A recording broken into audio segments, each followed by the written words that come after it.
생존 우선순위 서바이벌 프라이어리티 2026년 2월 21일자 진행하겠습니다. 오늘의 편집 내용입니다. JP 모건 분석에 따르면 트럼프의 관세가 중국에 작용하고 있으며 이는 미국 중소기업의 막대한 비용을 초래합니다. 닉 리텐베르크 포춘지에서 2월 20일자입니다. JP 모건 체이스 연구소의 새로운 분석에 따르면 2025년에 시행된 공격적인 무역 정책이 중견 미국 기업과 중국 공급업체 사이에 상당한 쐐기를 박는 데 성공했지만 디커플링은 미국 기업들에게 엄청난 가격표를 안겨주었습니다. 보고서 제목은 국제결제 추적입니다. 중견 기업들은 관세를 어떻게 반응하고 있을까요? 라는 질문은 역사적인 압박에 굴복하지 않으면서도 무너지지 않고 있는 비즈니스 부분의 모습을 보여줍니다. 매출이 1천만 달러에서 10억 달러 사이인 기업의 재무 유출에 대한 JP모건 은행 데이터에 따르면 상품 수입 비용이 급증했으며 미국 기업들이 가장 큰 타격을 받고 있습니다. 디커플링이 발생하고 있습니다. 무역 정책의 주요 목표가 중국 제조업에 대한 미국의 의존도를 낮추는 것이었다면 이 거대 은행의 데이터에 따르면 이 전략은 효과가 있는 것으로 나타났습니다. 미국 중견기업에서 중국으로의 유출은 2024년 이후 약 20% 감소했습니다. 그러나 중국의 이러한 후퇴는 세계 경제의 후퇴를 의미하지는 않습니다. 미국 기업들은 운영을 완전히 리쇼링하는 대신 값비싼 음악, 의자, 게임에 참여하고 있는 것으로 보입니다. 보고서에 따르면 중국에 대한 지급액은 감소했지만 동남아시아, 일본, 인도 등 다른 지역으로의 유출이 가속화되었습니다. 이 증거는 미국 기업들이 중국에 부과되는 가장 가파른 부담금을 해결하기 위해 우국에서 대체 공급업체를 개발해 서두르는 수입 대체를 가리킵니다. 중간 시장의 압박. JP 모건 연구원들은 거래량이 안정적으로 유지되고 있지만 이들 기업의 재무 건전성이 위험에 처할 수 있다고 경고합니다. 중견 기업은 규제 당국의 감시 아래 비행하기에는 너무 큰 경우가 많지만 대규모 다국적 기업에 비해 지속적인 비용 증가를 흡수할 규모가 부족하다는 점에서 독보적인 취약성을 가지고 있습니다. 이 새로운 세금의 부담은 특히 고르지 않았습니다. 2025년 4월에 발표된 보편 관세는 이전에 관세를 납부하지 않았던 신규 기업을 대상으로 했지만 JP 모건의 분석에 따르면 정부 수익 급증의 대부분은 이미 관세를 납부하고 있는 기업에서 발생한 것으로 나타났습니다. 기본적으로 이 정책은 신규 업체의 비용을 광범위하게 분산시키기보다는 기존 수입업체에 대한 재정적 압박을 강화했습니다. 회복 탄력성인가요? 아니면 지연된 통증인가요? 3배로 늘어난 세금 고지서에도 불구하고 이들 기업의 국제활동은 붕괴되지 않았습니다. 국제결제는 2025년 내내 안정적으로 유지되었으며 국내 결제 성장률에 비해 다소 뒤처졌습니다. 이 보고서는 중견기업들이 글로벌 시장에서 즉각적인 철수가 아닌 점진적 재배치를 통해 적응하고 있다고 결론 지었습니다. 그러나 연구자들은 결제 안정성이 실제 피해를 가릴 수 있다고 경고합니다. 공급관계를 구축하는 데 수년이 걸리기 때문에 많은 기업이 단기적으로는 더 높은 비용을 흡수하면서 더 저렴한 대안을 절실히 모색하고 있을 수 있습니다. 보고서에 따르면 무역 정책 변화의 전체적인 영향은 상당한 시차가 있어야만 분명해질 수 있다고 합니다. 현재로서는 데이터가 명확합니다. 중견 미국 기업이 중국을 성공적으로 떠나고 있지만 그거의 병행에 역사적인 프리미엄을 지불하고 있습니다. 디커플링 정책의 비용이 증가하더라도 중국에서 떠나고 있다는 얘기로 들리는데 근본적으로 관세 한일도 다 영향을 받지만은 미국 기업들이 중국을 떠나고 있다는 얘기로 이해가 됩니다. I've got this bridge to sell you. 국문 번역분이 좀 마땅치 않아 가지고 이렇게 그냥 인용했습니다. 당신에게 팔 다리를 나는 가지고 있다. 이렇게 뜻이겠죠. 피터 자이안 2월 10일자 늦게 편지 뉴스레터를 소개하겠습니다. 요거는 다 읽기보다는 제가 굵은 글씨를 표시한 것만 읽겠습니다. 문제의 다리는 고르디 하우 다리입니다. 캐나다의 지정학적 현실은 캐나다 경제가 미국 경제와 깊이 통합되어 있기 때문에 미국이 항상 더 많은 영향력을 행사할 것이라는 것입니다. 약 10년 동안 공사가 진행되어 왔으며 도널드 트럼프 대통령은 소유권의 최소 절반이 미국 연방정부로 이전되지 않으면 개통을 허용하지 않겠다고 밝혔습니다. 건설 비용 전액은 캐나다가 부담했다는 거죠. 그런데 이거를 50대 50으로 나누자라고 트럼프가 압박을 주고 있는 것 같습니다. 주고 있습니다. 이 산업주인 온타리오 사이를 오가는 모든 도로 및 철도 교통은 엠베서더 브릿지라는 단하의 다리를 그전에는 통과하고 있었죠. 이 다리를 소유하고 있는 사람이 미국 그 산업부 장관하고 절친관계라고, 또 다른 통로를 추가하는 것은 제조업 관점에서 미국 경제에 엄청난 활력을 불어넣을 뿐만 아니라 캐나다에도 도움이 될 것입니다. 근접한 문제는 미국의 상무장관인 하워드 루트닉이 맨 마룬이라는 사람과 매우 친하다는 것입니다. 말 그대로 친합니다. 이런 얘기를 하고 있어요. 어쨌든 이 새로운 다리는 캐나다 경제가 자기네들이 필요해서 짓고 있는 건데 문제가 좀 생긴 거죠. 지금 미국하고 관계가 지금 안 좋아지고, 여기서 중요한 것은 이것이 부패 문제와 무역 문제가 아니라는 것입니다. 핵심은 이것이 지정학적 문제라는 것입니다. 캐나다 인구는 약 3,500만 밖에 안 됩니다. 그래서 그 많은 인구들이 토론토나 퀘벡처럼 인구 밀도가 높은 곳에서 서로 사이가 좋지 않고 이런 사이로 지금 지내고 있다는 얘기죠. 세인트 로렌스 강은 캐나다 동부를 거쳐 흘러들어 오데오와 연결되는데, 오데오에는 나이아가라 폭포와 같은 자연 장애물이 많습니다. 그러니까 도로를 통해 가지고 넘어오려니까는 다리가 필요한 건데, 옳고 그름이나 이전에 어떤 합의가 있었는지와는 상관없이 이 새로운 다리 건설에도 분명히 비슷한 방식이 적용될 것입니다. 그래서 지금 캐나다는 미국과 사업을 하는 과정의 일부로 다른 선택의 여지가 없습니다. 따라서 내륙 수로와 마찬가지로 캐나다가 모든 비용을 부담해야 합니다. 그래서 1950년대 초 캐나다에서는 모든 것을 연결하는 거대한 인프라를 구축하려는 노력이 있었습니다. 하지만 그것은 미국과의 연결도 의미했습니다. 지금 일어나고 있는 일이 공정한 거요? 아닙니다. 새로운 것인가요? 역시 아닙니다.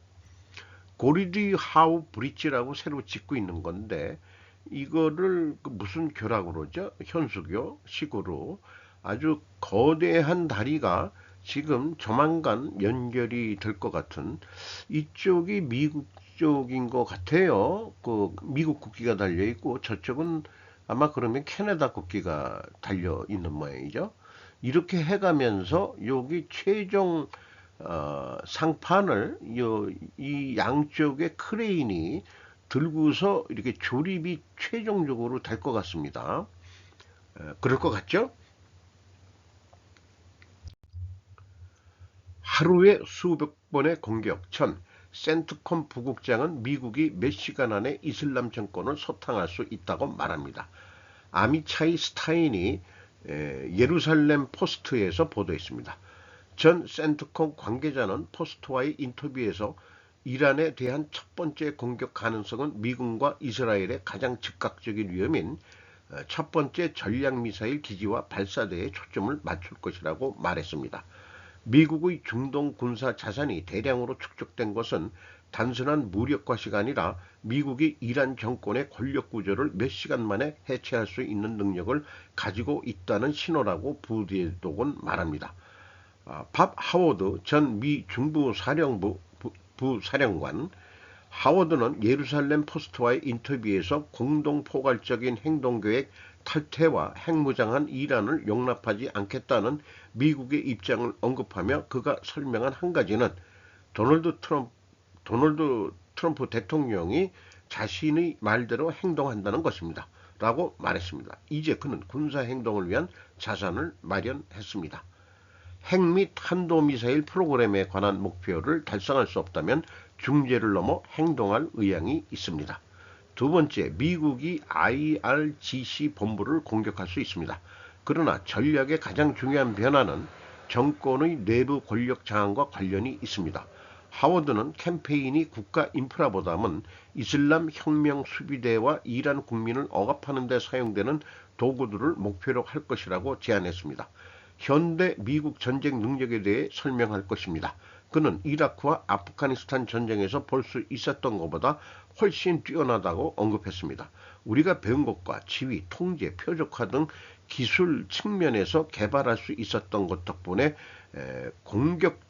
공격이 일어났을 때 더욱 효과적으로 만들 수 있었습니다. 이전에는 하루에 40번에서 50번의 공격을 할 수 있었지만 이제는 하루에 수백 번의 공격을 할 수 있게 되었습니다. 그것 자체가 정권의 방정식을 완전히 바꿔놓았습니다. 하워드는 미국이 이제 압도적인 속도로 IRGC의 지휘 구조대를 무력화할 수 있는 능력을 갖추게 되었다고 설명했습니다. 1979년 혁명을 회상하며 하워드는 군대를 샤를 지지하는 것에서 사람들을 지지하는 것으로 전환점을 맞이했다고 언급했습니다. 그는 유사한 역학관계가 테헤란의 미래 변화의 핵심이라고 믿습니다. 이 정권은 47년 동안 국민을 억압해 왔습니다라고 그는 말했습니다. 그들 대부분은 변화를 원합니다. 아무도 이전에 본 적이 없기 때문에 우리가 가진 규모나 역량을 제대로 이해하지 못하는 것 같습니다. 라고 하워드는 말하며 다른 글로벌 강대국들에게 경고를 덧붙였습니다. 만약 그렇게 된다면 러시아든 중국이든 규모, 속도, 용량 측면에서 우리가 어디에 와 있는지 모두가 이해할 수 있을 것입니다. 이란을 칠 때 속전속결로 몇 시간은 아니더라도 단기간에 정권 붕괴와 이란 혁명 수비대를 완전히 괴멸시킬 수 있다. 이 사진은 공중규보하는 그런 거죠. 미 공군 B2 폭격기 스프릿 오브 오클라호마가 2002년에 이게 찍힌 사진을 게재했네요. 이 인터뷰한 사람은 중부사령관이었던 하워드라는 사람인데 미국의 군사력은 한마디로 어마어마하다. 까불지들 마라. 라는 얘기로 들립니다. 국가위상 붙였다. 김정은 미한 대화 노선은 무책임성 지도능력 미숙 내재 과제도 지적. 서일본 신문입니다. 뭐 우리나라 뉴스도 나왔지만은 어떻게 그 일본 쪽에서 보고 있는지 일본 신문을 인용했습니다. 물론 취재는 서울에서 다케치 미노루가 취재를 했습니다. 북한의 수도 평양에서 19일 5년에 한 번 열리는 중요회의 조선노동당 대회가 시작됐다. 북한의 조선중앙통신이 20일 전했다. 김정은 국방위원회 제1위원장은 개회사에서 대외적으로 국가위상을 불가역적으로 굳혔다고 말했고 이에 대해 한국 언론은 핵 보유국 지위를 강화할 수 있었다는 주장이라고 보도했다. 김 씨는 2021년에 전회 대회에서 내건 경제 5개년 계획의 목표를 달성했다는 인식도 나타냈다. 전당대회는 며칠간 계속될 전망, 핵미사일 개발을 포함한 국방 분야와 경제에 대해 향후 5년간의 목표도 논의할 것으로 보인다. 한미 등과의 대화 노선 전환 여부도 초점이다. 후계자라는 관측이 있는 김 씨에 따른 참석 사실이 알려지지 않았다. 그는 인사말에서 세계 정치 속에서 우리나라 영향력에 큰 변화를 가져왔다고 말했다. 24년 가을에 우크라이나 전쟁의 파병에 러시아와의 군사 협력의 강화에 내디딘 것이나 25년 9월에 중국을 방문해 중로 북중 순회의 결석을 세계에 나타낸 것이 염두에 있다고 보여진다. 한국은행 데이터로는 북한의 국내 총생산 성장률이 2022년에는 마이너스였지만 2023년, 2024년에는 3%대의 플러스를 나타냈다. 한편 김 씨는 현재의 당 간부 등에 대해서 무책임함이나 지도 능력의 미숙이라고 하는 심각한 결점이 내재하고 있다라는 과제도 지적했다. 전당대회는 9번째 당 규약 변경, 당직자 인사안도 논의된다. 권력 구조가 어떻게 바뀔지 모르겠네요. 저 위에 지금 이 권력층에 있는 애들, 여기 최선희, 이거 이름을 안 잊어버리게 됩니다. 최선희 외무상, 네. 김정은 동지가 되나요? 그렇게 불러줍시다. 숨만 쉬었을 뿐인데 치매 위험 높아졌다. 나이가 든 사람이 눈에 띄는 뉴스죠. 박은서 인턴 아시아경제에서 2월 20일 초미세먼지 치매와도 관련 있을까요? 초미세먼지 PM2.5에 오래 노출될수록 알츠하이머병에 걸릴 위험이 높아진다는 대규모 연구 결과가 나왔어요. 특히 뇌졸중을 겪은 적이 있는 고령층에서는 그 영향이 더 크게 나타났습니다. 미국 에모리 대학교 연구팀은 2000년부터 2018년까지 미국의 65세 이상 노인 약 2780만 명을 분석했어요. 초미세먼지 늘수록 알츠하이머병 위험도 상승. 발병 이전 5년간의 초미세먼지 노출량을 기준으로 비교한 결과 초미세먼지 농도가 3.8 마이크로그램 퍼 평방메타 높아질 때마다 알츠하이머병 발병 위험은 약 8.5% 증가한 것으로 나타났어요. 다른 질환을 거치지 않고 직접 영향을 줄 가능성이 있고 치매 예방 대기질 관리도 중요해졌어요. 미세먼지 농도가 높은 날에는 외출을 줄이고 불가피한 경우 KF80 이상의 보건용 마스크를 착용하는 것이 도움이 됩니다. AI를 통해서 이 그림을 만드는 모양이네요. 미세먼지 많은 바깥에 이렇게 나갈 때 마스크를 쓰고 그 다음에 이제 만약 나갔다 들어오더라도 손을 깨끗이 씻는 것으로 이렇게 좀 얘기가 되네요. 그런데 피검사로 치매 발병 예측이라는 또 뉴스가 있습니다. 알츠하이머식에 나왔다. 송혜진 2월 20일입니다. 내가 언제 치매 걸릴지 피검사로 안다. 알츠하이머병은 치매를 일으키는 가장 흔한 질병으로 꼽힌다. 아밀로이드와 타우 단백질이 뇌에 쌓여 발생하는 퇴행성 질환이다. 이 독성 단백질들은 증상이 겉으로 드러나기 십수년 전부터 뇌에 쌓여 뇌기능을 잠식한다. 미국 세인트루이스 워싱턴 대학교 의과대학 연구팀은 대규모 알츠하이머 연구에 참여한 60세 이상 성인 약 603명의 혈액검사 결과와 인지능력 평가 등 데이터를 분석했다. 그 결과 혈액 속 나쁜 단백질 P, 타우 217 수치가 올라가는 속도가 사람마다 놀라울 정도로 일정하다는 사실을 발견했다. 사람마다 이 단백질이 쌓이는 속도는 제각각 다를 수 있지만 한번 정해진 그 사람만의 축적 속도는 시간이 지나도 변하지 않고 일정하게 유지된다는 것이다. 가령 A라는 사람의 뇌에 매년 O만큼 비정상 타우 단백질이 쌓인다면 10년 후에도 그의 뇌에 O만큼씩 쌓이게 된다는 설명이다. 이 개인마다 다른 일정한 속도 덕분에 발병 시점을 역산할 수 있게 됐다는 것이다.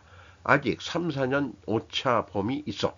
연구팀은 이번 연구 결과가 앞으로 알츠하이머 증상 발현 시기를 예측하는 데 쓰일 것이 아니라 여기에 맞춰 증상 발생을 예방하거나 지연시키기 위한 다양한 임상실험을 설계하는 데 유용하게 쓰일 것으로 봤다. 진화하는 혈액 바이오 마커 측정 테스트 알츠하이머라는 그림을 했고요. 왼쪽은 알츠하이머에 걸려있는 사람의 뇌 사진이고 오른쪽은 정상적인 노인의 뇌를 비교했습니다. 지면서 했습니다. 백색과학 대상포진 백신 치매 맞고 노화 늦춘다. 요거를 앞에다가 나중에 편집하겠습니다. 이영환 조선비지에서 2월 21일 치매에 관한 뉴스들이 3건이나 뜨네요. 영국, 호주, 뉴질랜드, 캐나다서 치매 예방 확인, 무료 백신 접종자와 비접종자가 치매 발병 비교, 생백신보다 유전자 재조합 사백신이 더 효과, 건강한 노화에 도움 준다는 조사 결과도, 대상포진 백신이 치매까지 예방할 수 있다는 연구 결과가 잇따라 나왔다. 영국에 이어 캐나다, 뉴질랜드, 호주에서도 수십만 명을 대상으로 장기간 추적 관찰한 연구에서 백신이 대상포진은 물론 치매까지 20% 줄이는 효과가 나타났다. 치매를 조기 진단하고 치료할 방법이 마땅하지 않은 상황에서 대상포진 백신이 치매 예방에 꽁 대신 닭이 될 수 있을 것으로 기대된다. 백신 정책 변화로 치매 예방 효과 확인, 생백신보다 사백신이 치매 예방에 더 효과. 물론 생백신은 여전히 대상포진 백신으로의 장점이 있다. SK 바이오사이언스가 자체 개발한 스카이조스터는 2017년 시장에 진입한 후 MSD의 조스타박스 철수에 따른 반사 이익으로 시장 점유율을 늘려왔다. 노화 속도 늦추는 효과도 보인다. 이게 대상포진 백신을 맞으라는 홍보 같기도 하고요. 제가 예방주사 이거 백신을 안 맞고 대상포진을 걸렸었는데 그게 저는 엉덩이 뒤쪽으로 와가지고 아주 불편했었습니다. 어쨌든 그 치료를 받았는데 뭐 이미 그 백신을 안 맞고 걸렸으니까 치료했으니까 내성이 또 있는 건지 없는지 모르지만 이거는 그 저항력이 생기는 것 같지는 않아요. 걸리면 또 걸릴 것 같다는데 어쨌든 이걸 맞으면은 치매를 막고 노화를 늦춘다 이렇게 얘기되니까 요거 먼저 웃으면서 저는 이거 주사 맞을 때 이게 여기를 안 바라봅니다. 저는 무서워서. 근데 그 주사를 놓고 간호사가 그러더라고요. 어르신 근육이 괜찮으시네요. 이렇게 또 얘기한 게 지금 기억이 나. 한반도를 둘러싼 그림자 세력 간의 혈투. 김정민 국제전략연구소 2월 20일 아주 이 해박한 수많은 정보를 통해 가지고 상관관계로 추정하는 방송으로 제가 보고 있는데요. 뭐 여기 이 스티븐 배넌하고 앱스타인이 어울린 적이 있다 이런 거로 해가지고 풀어 나가고 그 둘이 클린턴, 시진핑, 유럽연합을 거명하며 앱스타인에게 이들을 함께 무너뜨리자고 촉구했다는 말을 소개를 하고 있습니다.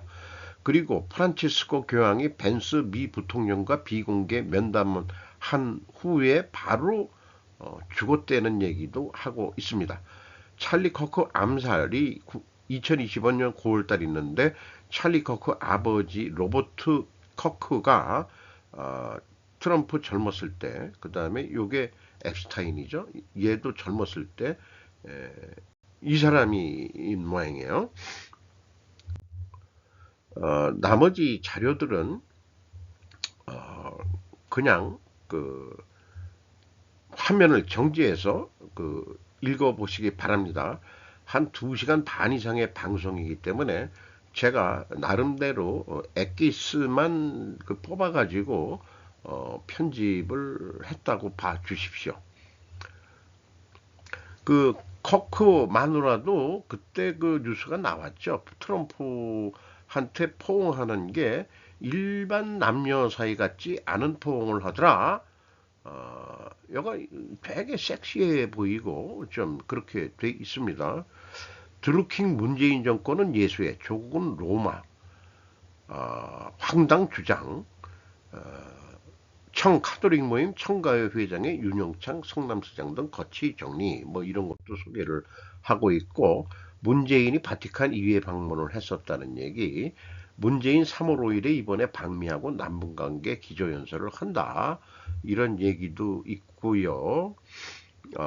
우리나라의 이 피터 틸 팔란티어 설립자가 주재한 JD 벤스를 부통령으로 어, 이런 얘기도 소개를 해주고 있습니다. 어쨌든 그 여야에 모두 이해관계가 같은 사람들이 있다. 뭐 이런 얘기를 좀 해나가고 있고요. 버닝썬 사건은 무마가 됐는데 그 뒤에 그 마약 문제가 있다는 거는 끊임없이 이제 주장을 하고 있습니다. 마약이권 국힘 민주당 다 받은 것 같다. 뭐 이런 얘기고 공급은 중국 삼합회다. 뭐 이런 얘기 있고 장동혁이가 이번에 단식을 꺼낸 거는 박근혜 요구에 장동혁 당직 중단. 그래서 박근혜 파들이 이 오른팔 이정현이가 국힘 지방선거 공천관리위원장으로 내재됐다. 그러니까 국힘 내에 당명이 뭘로 바뀌는지 모르지만은 어,